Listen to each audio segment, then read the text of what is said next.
All right, we've got the market dynamics through the end of June 2023, and here's the top 3 things you need to know about what's going on in our market today. So number 1, inventory is actually still really low, so we'll dig into that a little bit more. Number 2, demand is showing some signs of slowing down, so we'll see what that's all about. And then number 3, we're going to dive into rates a little bit further. So we're going to talk about how rates are being impacted globally and the things we need to be paying attention to see which way they're going to be going. So if you're interested in that, watch the rest of this video.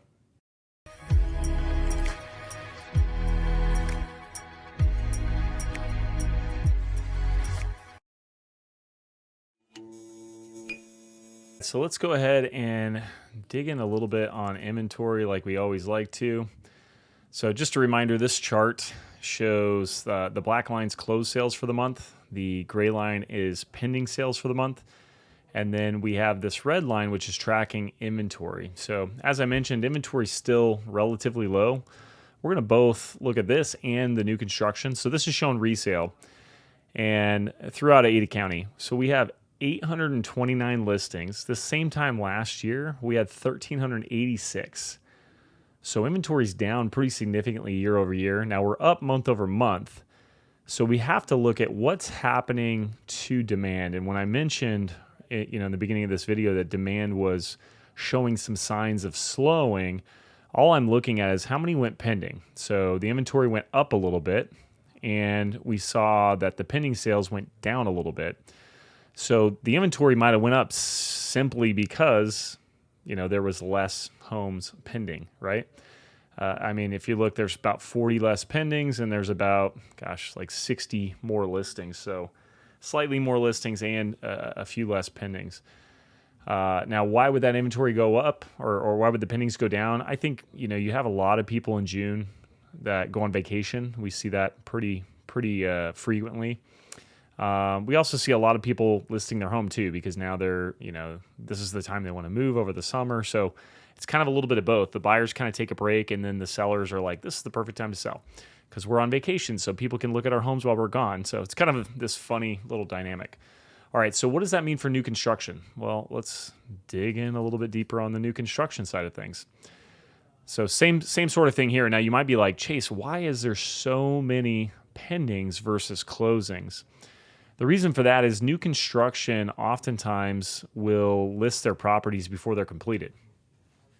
Or even, they'll do a pre-sold and they'll mark it pending the day it goes pending. Let's just say that's June of 2022.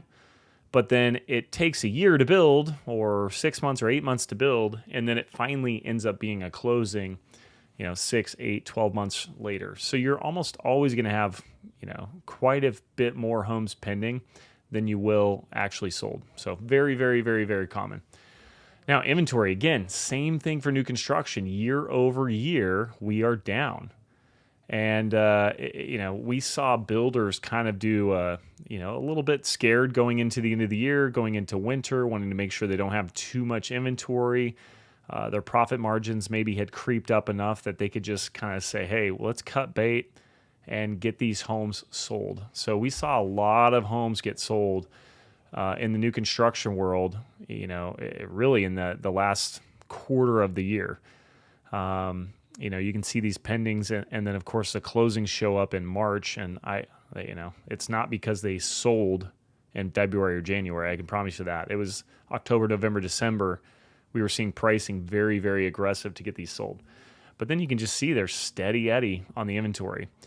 Well, that's kind of a problem, in my opinion. I think these builders have been a little too cautious, and look, it's their business. They can run it however they need to, and I'm not suggesting I know more than they do by any means, but when you see that we only have 2.6 months of supply for new construction and a balanced market is 5 to 7, I can promise you those builders are wishing that they did not, lower their prices as much as they did at the end of last year, because we're already seeing the prices creep up a little bit from when they, quote, bottomed out last year. Okay, so, and you can see the sales price is down. The average sales price is down 6%. But again, that's down from the average sales price that we had in 2022, not the average sales price at the beginning of this year. Yeah. So that's a little bit about the inventory side and a little bit about that buyer demand. Nothing on here, in my opinion, is any sort of major change that we've seen month over month by any means. Now, I do want to show you, though, a little bit about interest rates. So first, let's take a look at a mortgage calculator. So this is just a very typical mortgage calculator right on Google. And it's showing us that if we have a $500,000 loan and a 30-year fixed rate at 7%, which is where rates are at today, your payment's $33.27. So let's just change that rate to 6%. So now we're at $29.98. So essentially $325. If rates were to go up to 8%, it's about another $325. So, and then of course 9's about 4,000. So at 6%, you are 3,000. At 9%, you are 4,000. Now, the reason I bring this up is because we see a lot of people are choosing to wait to buy a home. And they might wait for various reasons. Some people are out there saying, hey, I'm going to wait for the rates to come down and then I'll get back in the market. By the way, those are the same people that 2 years ago were waiting for prices to come down before they'd buy.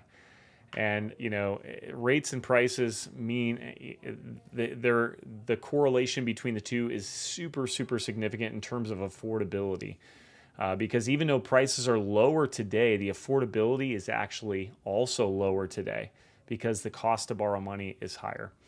So what is going to cause rates to change? Well, I've shown you the CME tool that kind of shows you what the Federal Reserve is planning to do based on interest rate traders and what they're basically betting to see what's going to happen.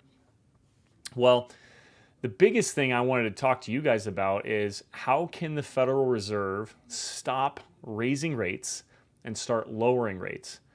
Well, we need to have pain in the economy because right now inflation is still around 4% and wage inflation is massive because unemployment's super low. So a couple things we're looking at is where will the pain in the economy come? Now, if you're a real estate agent or you're a lender or you're a buyer or seller, you know the pain has begun in the housing market. The pain has been here for well over a year. The affordability has been super low. Way, way less homes are being sold today. And in large part because people don't want to give up their previous rates. So they're just not listing their homes. And buyers are sitting there saying, I don't know if I want to buy in this market. So we're seeing way less sales. So the recession's already hit the housing market, if you will. But when is it going to hit something else? And that's one of the biggest things that the Fed is looking at is, how can we get inflation lower? So they look at a couple key metrics. They look at CPI data. That's the Consumer Price Index. And that's basically a year-over-year number. It's how they calculate inflation. So right now it's at 4%. They really want to see that at 2%. Now they've driven it down significantly, because this time last year it was almost 9%. So, the Fed rate hikes they're doing right now are making a difference. But when do they actually stop? Do they wait until that CPI number gets down to 2%? Yes, that's when they would stop. But one of the other things they really need to see is unemployment go up.